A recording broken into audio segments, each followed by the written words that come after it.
just driving today, of course, and I wanted to put this important note. I have two videos for today. And I wanted to tell you guys that something that I've noticed now that I'm navigating in higher classes, and I am, that's very deliberate. I'm manifesting that. I'm manifesting bigger opportunities, bigger platforms, just different social circle of friends. I just wanted to go into, for the Black community, especially Black women, class is always the thing that when it comes to white supremacy or any supremacy in general, it is always class that they use and wield like a weapon against Black women to maintain their hierarchy. And it wasn't until I did my Divine Feminine journey, I not only learned it, but I can wield it better than them. So I can go now, because of that Divine Feminine knowledge and energy, I now go into all sorts of very high level, class-oriented, upper echelon events. And my impact is felt because of the Divine Feminine energy. But I also realize that it gives you a lot of class. So I just wanted to talk about it because, you can have a Black woman and a white woman, and the Black woman and the white woman have the same credentials. But the fact that one has more awareness of the different class navigation, they're consistently going to win. They're consistently going to be able to have other people get on their side more than yours. You see examples of it where navigating within a feminine energy, you see a video go viral of a woman in a store, and she's videotaping a Caucasian woman crying on the ground. Now, the Caucasian woman started the fight. The Caucasian woman exasperated and elevated the fight, but she was definitely in her feminine energy, in which case, even though the other woman who was recording was the one being harassed, everyone immediately went to, well, what's this feminine woman on the ground for? What are you doing to her? So it's a very interesting thing how Divine Feminine energy has this ways of correlating people onto your side to protect you. And that's how it's meant to be. It is meant to be a protective energy.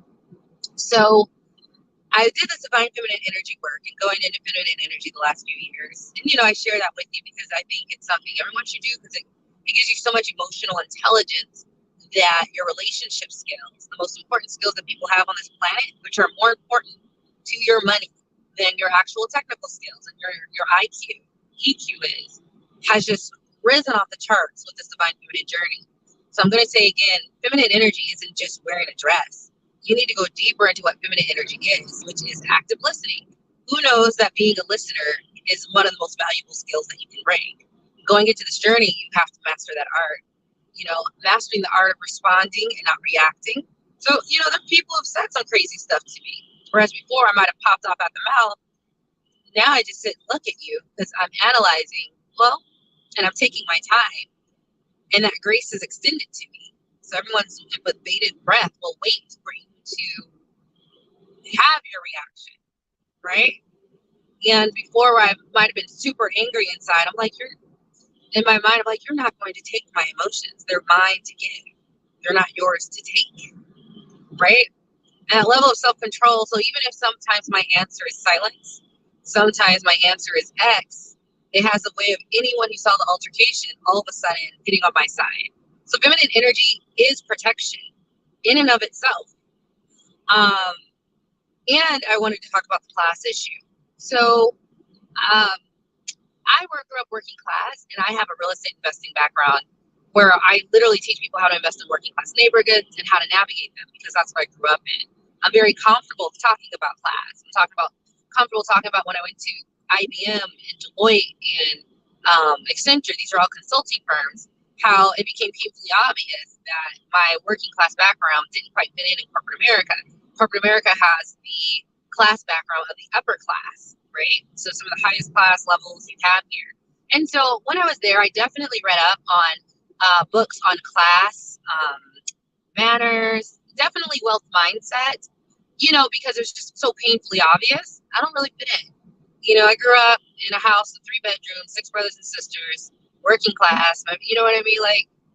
But I'm in this vaunted class, and all of a sudden, it just became obvious. So I didn't know all of their rules the way they knew the rules, However, I did know I was being pandered to, talked down to, swept aside, and not given the treatment I felt I deserved with my technical skill sets. However, in this world, the thing is, it's not about your technical skill set. It's about your relationship skill set.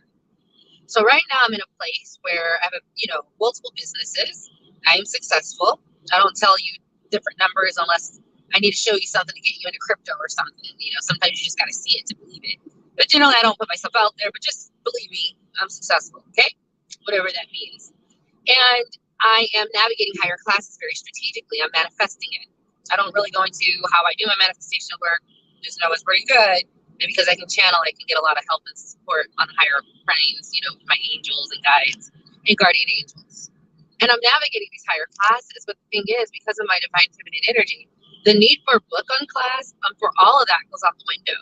And so I'm getting forced into these situations where it is a higher class clientele, and I'm navigating them. And I just wanted to say to women out there, divine feminine energy, that emotional intelligence, you don't need to have a book on class in order to know how to navigate, in order to go into a room you've never been in and have pretty much everyone like you and want to talk to you. It's the listening, it's the warmth, it's the taking the time to center other people other than yourself.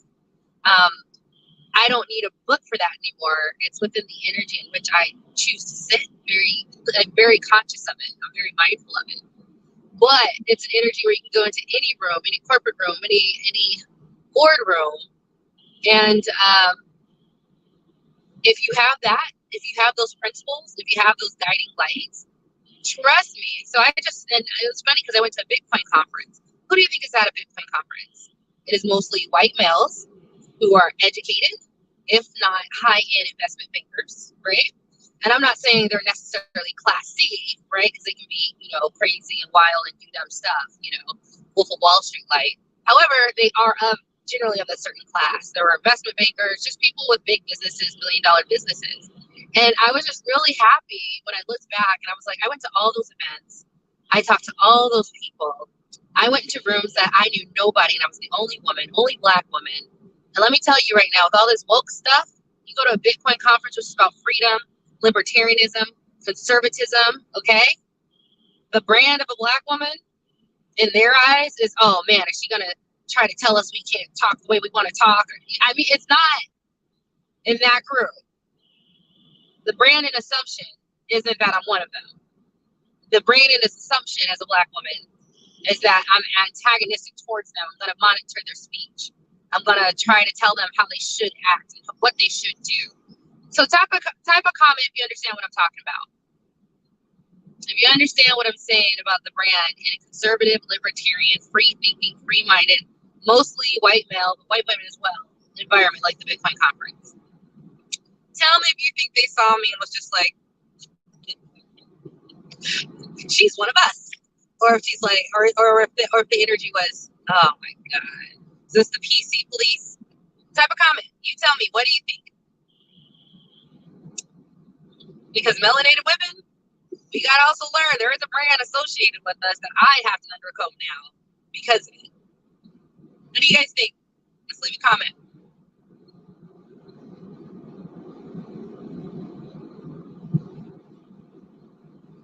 No comments?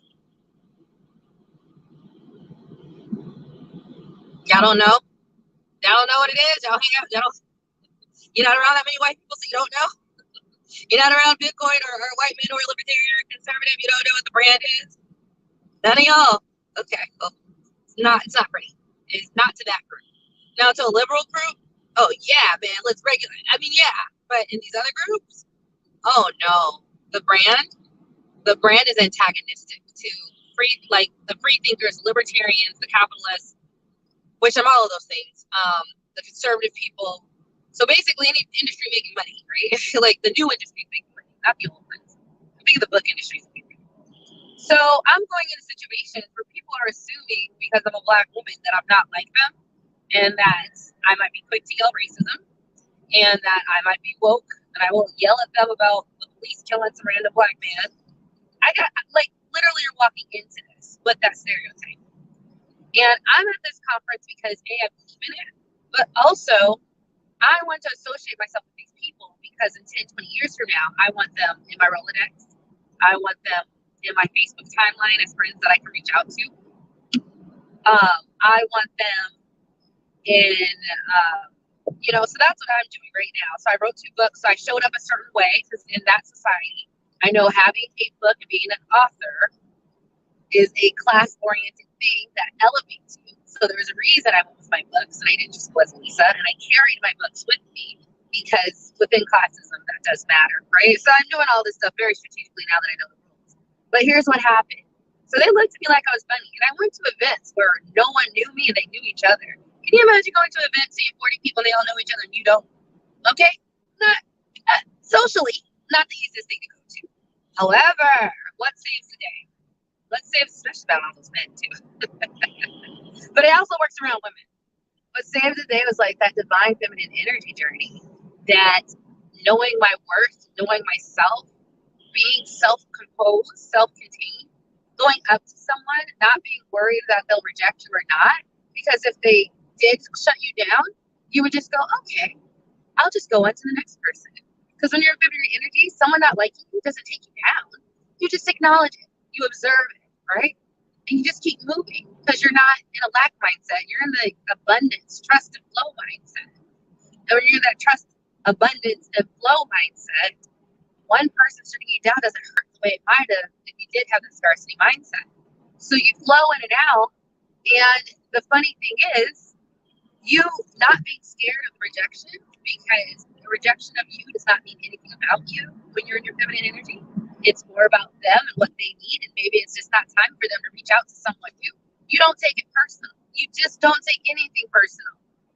When you're in your feminine energy, they can say some crazy stuff, like, unless it's really disrespectful, in which I will put it down. And that's happened. And I work with that spiritually, but I don't want to tell you guys all my secrets. But generally, in your feminine energy, you don't take anything personal. So you can go up to these groups, even if you don't know them. Be open to if they accept you or not accept you. Be completely open to if it might not be their thing and cup of tea, and it doesn't matter because their reactions or interactions do not rock you. And guess what happened with that attitude? I'd go up to the group, and they'd actually be like, oh, hey, she actually came up to this group of like 7 Wall Street guys. And it would be like 7 Wall Street guys. That could be a little intimidating, I think, especially for Black women. Or maybe it's not for other women, but I think that could be very intimidating. It's a lot of type A masculine aggression. And it's crypto masculine aggression. It's not, and they're very much like, I am who I am, F everybody. Like, I'm not trying to, it's very much like they're not trying to kowtow to anybody. But I'd go up, not caring if they rejected or not. I mean, caring, but not taking anything personal. I'd go up to one group. I'd go up to another group. And if they, maybe if they closed me down, I would have kept going. But my energy was just so self-contained and so poised. And then when I did join, I didn't start talking about me, of course. In the feminine energy, you sort of tend to listen more, draw them out more, see what they want, play in their little world a little bit more than playing in yours. And it was funny because by the end of the night, they're always like, Lisa, here, take my number, let's connect. And I went from 0 to pretty much like half the room wanting to connect with me. And then I start realizing class is this thing that they use in the Black community to sort of assert their superiority. And all the books I read don't mean anything because it's when I did the Divine Feminine Journey and was really just self-contained, poised, abundance, flow, okay with someone not liking you, that has nothing to do with you, being comfortable in that. That's when you're learning to navigate even some of the highest classes, some of the wealthiest people who are very class conscious, and doing it flawlessly. And not just that, they genuinely like you when you leave, right? And now these people are popping up on my Facebook timeline who own $40 million mining companies. They were just in a helicopter the other day, and they're part of my world.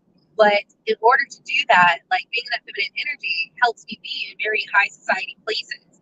So some of the places I hang out, like the area I live in, some are higher end than others. But the navigation is super easy because it's not even about anything other than when you approach them. You approach them confidently, but you also approach them like willing to play their game. And it's just this release and a sigh of release for people who don't know you, but they do know that you're giving them this sort of regard that they're not used to just getting off the mat, and listening to them. And you're following what they're saying, and you have this warmth about you and a patience and a confidence And it just really helps you navigate all society. And it's funny because I wish I would have known this when I was in corporate America, because I would have owned IBM, but I didn't, right? I try to read the books, but the books don't compare to, oh, thank you. Thank you, I appreciate that. I am on my, you guys know where I'm going. I go to the same spots, like every so yeah, so I just wanted to say that divine feminine energy, when you get into that energy and you're responding, you're not reacting, other people's issues are no longer, your level of unbotheredness and not getting wrapped up and not letting anyone manipulate your emotions is so high. People can feel it, you can feel it, and you walk with such a surety that anyone's problem with you is such their business, and you're not faking it. You truly believe that because you're like, I'm cool. You know, if you have a problem or you get mad at me, okay, I'll handle it, but you're not getting me angry. It's not for you to get me angry. When you have that level of confidence and whatnot, you just walk differently. And then when you add those skills of listening and warmth and the observation and just being really keen, you don't need a book on class anymore. Divine feminine energy is class. And so let me tell you guys where this is coming up a lot. So I'm dating a lot right now, and I date all men, you know, right now, mostly white men, but you know, I'm open to all and be a black man, or two actually, who are of a caliber in which I enjoy. Right? They're just at my level, so I'm okay with them. I don't care who you are, as long as you're at my level. Both in being gentlemanly, that was always a big thing. Being a provider, being gentlemanly, being very protective of me. That's always something I always sought out. Making enough, having ambition, liking me more than I like you. That's a prerequisite. Like, I've never been in a relationship the other way. And others. And, you know, it's interesting. I go out with a lot more white men than I have in the past now that I'm, you know, way more open to it. And I'm coming into situations where when I enter and I look really nice and I'm dressed really nice and I'm dressed nicer than everyone else. And, you know, I'm like maybe a tall 6'2", you know, attractive man, like, you know what I mean, of stature. It's really threatening to people. And I've never seen such, like, I've never seen this before. And it's really, hold on, I have to put my, charger in. So I want to tell you where this is really coming into play lately.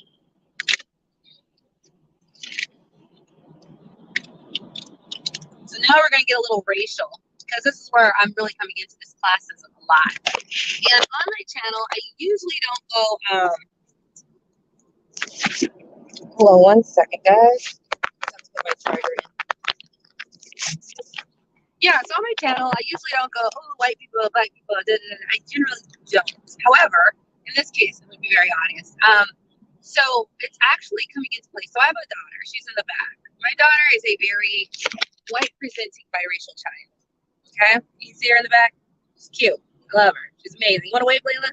She's super cute. I love the baby. And so in many cases, I have to assert myself through my feminine energy in class. And because a lot, it's very weird. But now I really understand why when black women had biracial kids, the white mistress of the slave plantation would bring her biracial child into the house. I'm going to tell you what's going on. They know my biracial child from my womb is a superior specimen. But, so I see that historically. So if you were like one of his offspring, and, oh, don't worry, yeah, I'm good driving. I'm on a straight road. And if I wasn't, don't worry, God's got me, I'm protected. So what I wanted to say about that is, yes, so you see that historically, if you, as a slave woman who was, you know, raped or sexually assaulted by the slave master and had a baby, they would snatch your child up and put them right in the house.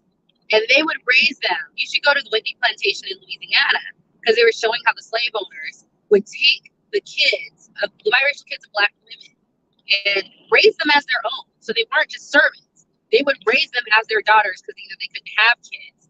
And interestingly enough, 200 years later, 300 years later,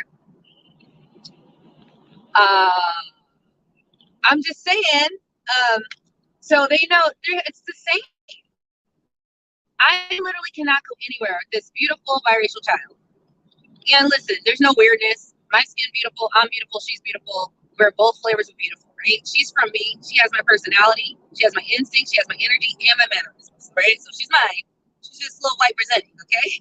She's about my level. So there's no hang up on colors. She knows brown is beautiful. She loves brown women. She loves brown people. You know what I mean? Because she loves mommy, and mommy presents that to her. So she has an affinity for it, right? But I swear, I cannot go anywhere with this biracial child without white men or white women telling me, oh my gosh, she's so cute. Oh my gosh, she's so precious. Now that's okay. But then it goes a step further. I mean, and I don't, when I say that, I mean it. I mean it because the way we get treated when we are out and about in public, I'm like, there can be a white woman with a biracial child who comes in here. They are not getting the same treatment. They are not. I am telling you, they're like, no, no, no, no, no, no, no. That's the one we want. We don't want these ones. We want that one. Now, they generally assume that there's a class difference. I was asking my ex-husband who's white about it, and he was like, well, I know for the men, we like kids. So in general, your heart's like, oh, there's a kid, so let me just be really tender and extra sweet. But then when we see you and that's your biracial child, as a white man, we do go, oh, she's on our team. Oh, she chose us. Oh, okay. Right? So there is that on the men. So I don't feel this from the men. It's always white women, which is sort of the funniest thing. So it's always white women. They will cross a parking lot. They will cross a room. They will cross the street. They will cross the park. Okay? To tell me how cute my daughter is. Now, if it was there, that would be okay. But it doesn't stop there. Right? There is a class thing. And then they start talking to me. They do ask questions and they do find out I am an author. I am an investor. So it is a class thing, right? I mean, there is an assumption. But that's not where the class thing comes in, where I have to shut these people down. They then come up to me and have the audacity to think that they can tell me about how I should, ask me questions about my child, as if they know better than me. Who knows where their kids are at? Who knows how messed up they may or may not be? And they feel entitled to ask my daughter. My daughter sort of knows that I low-key give them the evil eye. So it's sort of funny. But, okay, this might have went out. So I'm going to wait for a second. I'm in this area where it goes out. So I'm just going to pause and talk about different things. And then I'm going to come back on in maybe about 1 mile. So I'm just going to pause talking. I always pass this part, but, So let me go. Get past this dead spot that's always on this highway when I'm dropping my daughter off. I think I'm almost past it. Up here at mile marker. What's that? 225? Okay. All right, good. I think we're good now. Because I saw the numbers park right now. Okay, good. I know I sort of paused right there. All right, so let me finish. That's not where my femininity and the classism comes in. And I'm going to give you another example too when I'm with attractive white men. Because I swear, I've never ever experienced this, but the threatening. So it wouldn't stop there, but then there's a level of subtle shade where they think they can talk to me about my daughter, ask me questions about my daughter as if they know, or advise me about my daughter just in case I don't know. And I'm like, and when I say superior, I'm like, look, she comes from my womb. She's comfortable being biracial. I don't know about your kids, but I taught her how to love herself, okay? She comes from me. She has good genetics. Girl, healthy as a goat, just like her mom, right? I don't have fertility issues. As soon as I want another kid, it'll happen like that, okay? I look 10, 15 years longer. I know what I have here. I know what I am. And so I'm getting a little worked up, but they really assume that they know more than me. And they start asking. Now, I love the fact that they're like, what school do you go to? And she goes, Montessori. She's my daughter. She's going to get the best. What you talking about? So that's when it comes into play. And it's very funny because I have to find these very interesting way of going, oh, well, thank you. Well, have a good day. And it's all about just sort of observing and noticing this is so consistent. And just instead of popping off at the mouth at their entitlement, just learning how to be cool about it. Like, I'm not going to get upset, but I will learn to shut you down in a classy way. And before that, I just really didn't have that skill set. But I have that skill set a lot more right now than I ever had before. And So that's the interesting part. Yeah, I'm gonna keep that comment up because I said what I said. And the proof is in the pudding. Like I said, throughout slavery, they would take a black woman's biracial child, and I see today, especially in the South, they have literally said to me, "Oh my God, I would take that baby home and take right care of her." They said that to me, right? So, um, it's funny. So there's a sense of entitlement, and like the class really comes into play because it's a constant thing. So you just have to learn how to shut it down without popping off at the mouth. But it was through the feminine energy I learned how to not emotionally react and to observe that happening a few times and then go, okay, bet. Okay, bet. The second thing it comes into play, and this one's more nuanced. So when I'm on a date, so this might be the first, second, third date with a guy, attractive white man, that's when they really get it. It'd be one thing if you look like whatever, but it's another thing when you dress up, you have a nice dress, your makeup is on point, you have this wonderful energy and demeanor, you're dressed nicer than everyone else, right? Because I sort of do little things with my appearance that just take it up a level or two, be it with furs or I'll wear gloves out at night. Most people just wear them to the opera. Like that's Friday night for me. So it's just a little touch of class. Heels, dress, perfume, makeup,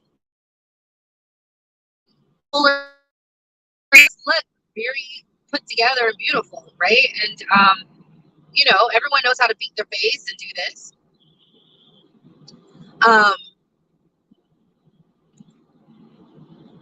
Honestly, from what I'm seeing, honestly, you understand. I pick up subtext. Okay, I've always been intuitive, always. So I pick up what's unseen, and the energy I get from them is always like, that's the one. See, they want biracial child because they like the darker skin, the stronger genes. They like this, they like that. But when they come from my womb, they just assume all that melanin and all the juiciness that is a black woman is in the child, so they get the look they want.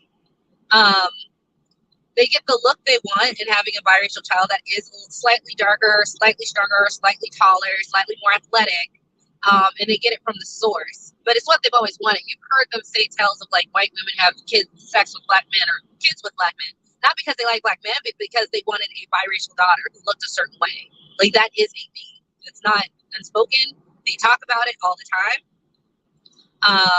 So they want that look, and coming from my body, they just know that it has more melanin in it.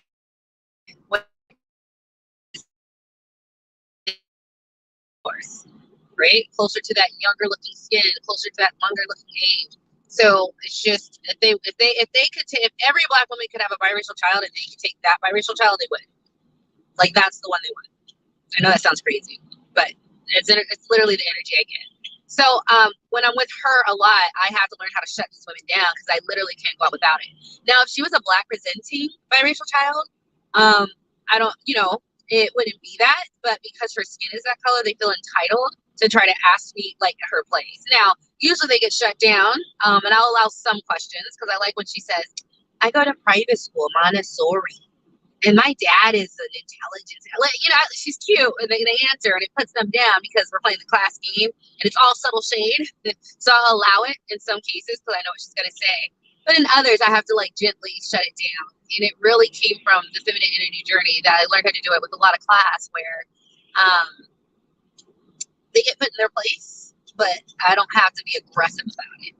And that's the art I think a lot of melanated and black women can learn through the divine feminine energy. And just learning how to respond versus react, it will come, and it will come quite naturally in a way where you can turn the shade around.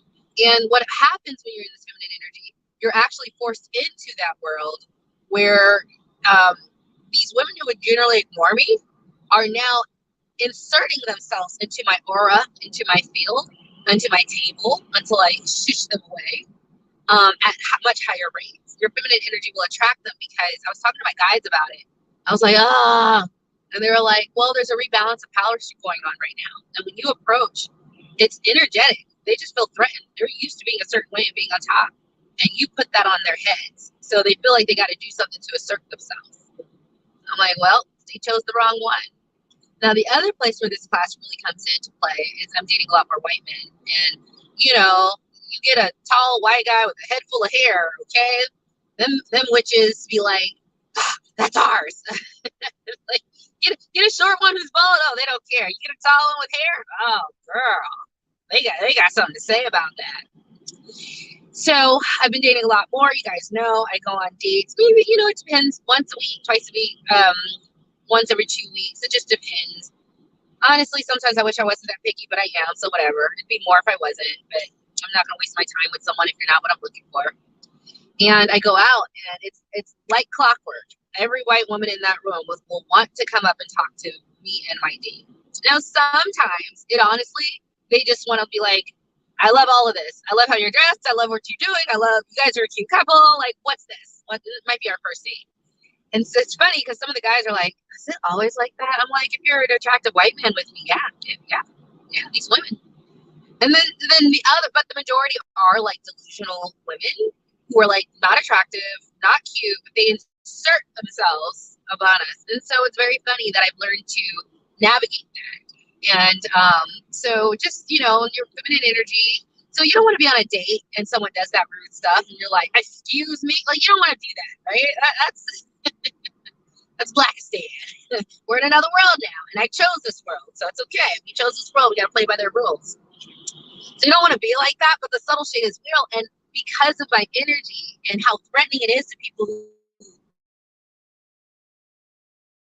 I'm sort of, at least in look, show, and energy and competence, usurping that, I am being forced into this world. And I'm so happy I have my feminine energy because it's helping me how to navigate. So I'm learning how to go, I've had them come up, oh, you guys are cute, and then trying to talk to my date.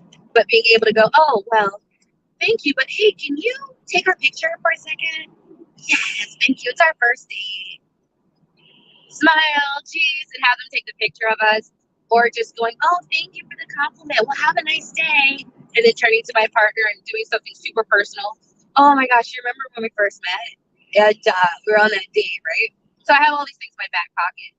But it's just so interesting that, and then they get the point and they leave. And it's very classily done.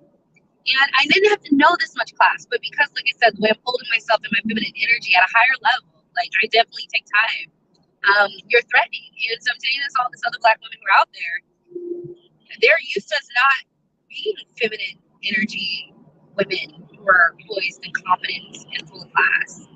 And they're super competitive, so they will insert themselves.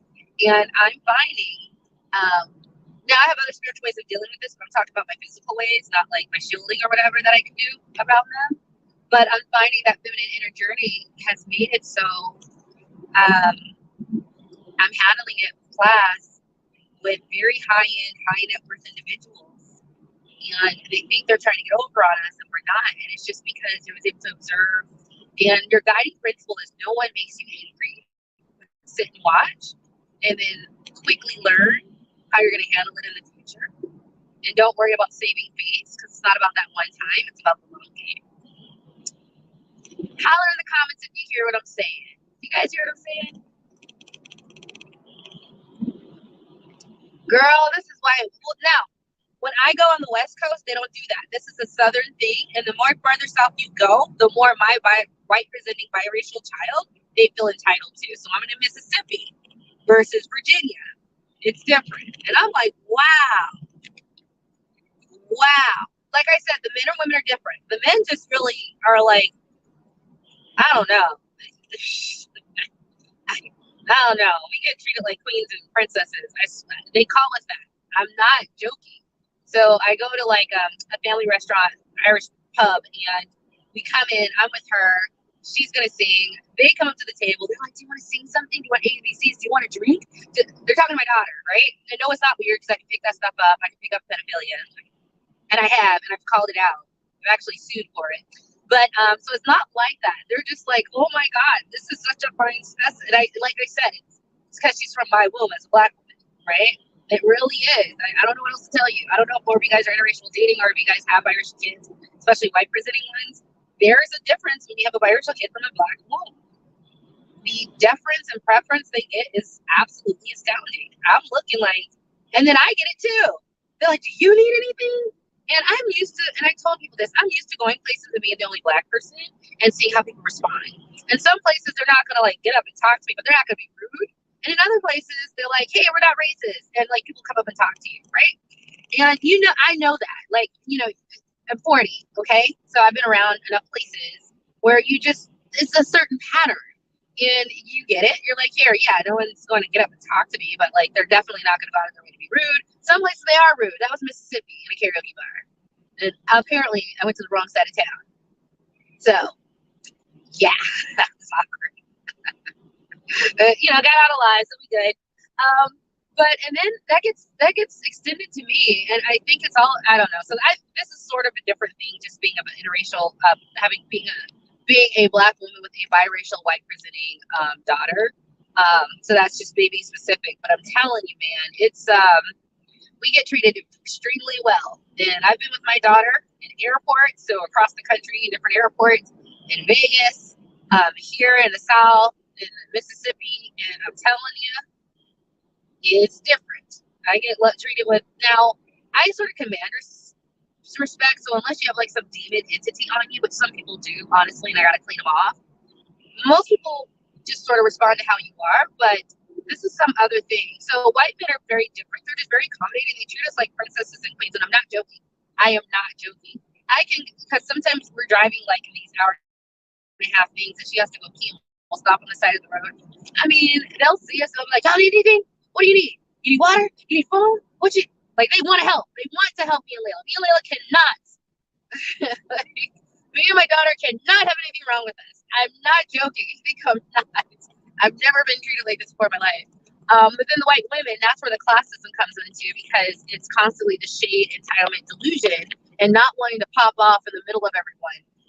That's what you see. But that all came from feminine energy. As soon as you go, no one can take my emotions, but you see the shade, you just learn how to deal with it. The way you learn to deal with it is like, okay, so I just need to be polite, but be firm about shutting things down or telling them have a nice day and then turning my back. Like, stuff we just, in our community, we weren't born with, but like in these higher societies, this is how they work. And they know, most of us don't know this. So it's so cool when you do this divine feminine energy journey, that gives you class. Let me tell you what divine feminine energy has given me, which is why I sit so comfortably in it. It's given me class, way classier than all these other people who think they're classy. They haven't met me yet. It's given me relationship intelligence. So my relationships with everyone, including my ex-husband, has 10x. Okay. Even I feel like with my subscribers, it's like 10x. So much nicer than I would have been not being in this energy. Right? Being able to see the okie doke. So seeing all these like plots and plans, how people are being manipulated emotionally. When you're not manipulated emotionally, you can see what the game is. And politicians do that to Black women a lot. Democrats, breadcrumbing, giving you the bare minimum, but like, yeah, he's racist, these are racist. So getting you to do that without actually doing the actions that are needed for you. Like I said, once you get in this feminine energy, you just start seeing the game and how it's played. Your relationship with men, I think, improves 100-fold, because you're not just giving it all up. They have to work for it, because you are observing versus just giving, you know what I mean? You are observing, you are nice, but you are definitely not just giving them all of your juicy energy. So there's so many different ways I really, really enjoy it. And I feel like when Black women and melanated women do our divine feminine journey, I feel it's a little different. So like I said, I'm being forced into this world because of who I'm dating and my daughter in ways I never have been before, because that's also with my heels and my dresses and my bows and my flowers and my perfume, right? Like, I didn't show up as a threat, but to someone who's used to being on top, they haven't done that work. Right? They didn't show up like that. They showed up in jeans and t-shirts, and they didn't put makeup on. It is starting to threaten them, and it's on them. It's not my problem, but I'm in that world, and that's what it has given me. So I'm stopped now, so I'm gonna read the comments. It is all about control. Well, like I said, when you're in divine feminine energy, you have more in your pinky than they do. That's the funny part. High vibes, soul fam, peace to all the chat. Oh yes. Oh, thank you. I love it too. So, any thoughts before I go? I just wanted to put that out there. I think as more of you guys level up, you're going to come into this. It's when you're not leveled up that you don't, because they don't see you as competition. But if you are, they do, and you're going to be forced into this world. And I just wanted to help out with how the feminine energy principles help, because of my daughter and their entitlement, and the men I date and their delusion that they compete with me. And I mean, like, even on looks, they can't compete with me. But like, if I get to like why I'm a valuable asset, the business I built, the respect I have, just who I am as a person, how I relate to people, how I don't get angry, just pop off. If you say something or do something wrong, I can tell you with emotional intelligence. There's so many things that make me valuable. versus just my looks. But like these delusional ladies can't even fathom. And I'm constantly being forced into this world. And like I said, I usually don't do the black white thing, but this is a case where you, as a melanated woman who is going to look good, going into your feminine energy, and your emotional control and emotional intelligence, this is now you being a threat to them. This is now you being able to navigate in their world as well, if not better than they can. And they didn't do all the work that you did. So you're doing it. And this is the first time they couldn't just assume that they were better than you. How much older? Older men aren't bad. So oh gosh, I'm dating 30 to, what is he? Like 45, 53, and a new one just came in. So we'll see. 48. So I mean, like you talking 60? I don't know. That's nothing wrong with me. I've always been someone who likes to see people on the inside. So if you're 60, but your inside and your health is really good, your inside is really good, you're a good person, you have a great personality, that's not gonna bother me because you can be 60 and look great, you know? That's my only request. You look as good as I do, right? You know, so oh cool. Have you talked to them about it? One of the guys I was dating asked me to marry him, and I'm like, I'm sorry, my daughter goes to private school, my other kids go to private school.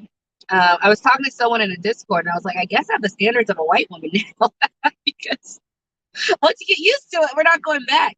And I told him two things. So maybe you can talk to him. I was like, you need to make. I set a number. You need to make that. He's actually really close to the number. Here's the deal. Why it was so easy. I do for myself. I am successful. So I want you to be well off, but I also like nice things. And I was just saying, my daughters will go to private school. So you need to be able to not only take care of this household, but the kids go to private school. That's X amount of money. Okay. So you need to make this in order to be able to have it. Because I'm not going to have my oldest daughter going to one and my youngest kids don't because I have a different father who I got who didn't provide. And I kid you not, he went from 16 bucks an hour to 62K a year plus 10K in bonuses. So he sort of made it within 2 months. So I would say go hey, I need this. And the reason I was comfortable having that conversation about money is because the money wasn't for me. It's for my future kids, but my future kids is their future kids. It's not a hard sell for a woman to tell them, you need to make this so our kids have that. It's not hard. You might be surprised at who might actually step up, is what I'm going to tell you. That has been my experience. Now, if he didn't step up or did, I didn't care. You need to have this so my kids have that. I'm not going to have one kid going to all these freaking Disneyland places and the other kids, I just got a whatever dad and, they get to sit. No, everyone goes. Okay. You know what I mean? Like, I'm not having that. We're not having a mixed house like that. But like I said, it's not a hard sell for a man to meet a woman who's like, you need to make this so our kids have that. I also told him I would, before we got married, if we got engaged, you would put $600 a month in a fund just for future kids' private school tuition. If we don't get married, keep the money. But I want to have access to it until then. Secondly, and yeah, I told him this and he agreed. And I'm like, well, you had no choice. And then I was like, if we do get married, it don't matter what happened to us. That goes to our kids, period. I was so serious because I'm really serious about my I don't even have kids. I'm serious. Even when I had her, her father, I've always been very serious about who I partner and mate with. And that's why, I'm divorced, but I have a good co-parenting relationship because I got someone who I can say she needs a 529 plan. He says, okay. She needs life insurance. You need life insurance for her. He says, okay. It's not a hard sell for a man when you point everything about money about your future kids. I didn't think he was that into it, but I was like, no, the funds for the kids, and that's it. There's no fans or buts about it. That's it. I thought he would leave, but he was like, all right, bet. But you're literally telling him, I refuse to compromise on our kids having the best life. And I do. And I mean it. I'm not doing this as a game. I've always just really been into genetics and, offspring and, my kids aren't going to suffer. Just is what it is. I'm very, very serious about it. And so it's just not a hard sell. I hope you understand what I'm saying. So when you do it like that, I think the men tend to respect you more because you're literally telling them his future legacy will have the best. And you're going to guarantee it and you're not going to settle. It's very, very attractive.